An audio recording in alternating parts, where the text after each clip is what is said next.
বাংলাদেশ ক্রিকেটে আবারও দেখা যাচ্ছে অস্বস্তির মেঘ, কারণ সাম্প্রতিক সময়ে আবারও উঠেছে ম্যাচ ফিক্সিংয়ের অভিযোগ। আর এবার আলোচনার কেন্দ্রবিন্দুতে একজন পেস বোলার। সামাজিক যোগাযোগ মাধ্যমে ভাইরাল হওয়া একজন অভিযুক্ত ম্যাচ ফিক্সারের সঙ্গে তোলা ছবি আর কয়েকটি আলোচিত ঘটনা এখন পুরো নতুনভাবে প্রশ্ন তুলছে।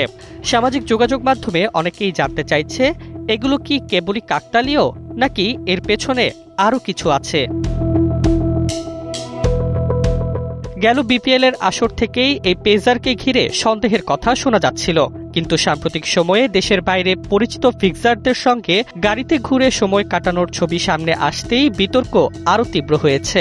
আর এই ছবিগুলো প্রকাশ করেছেন স্বয়ং সেই ম্যাচ ফিক্সারই।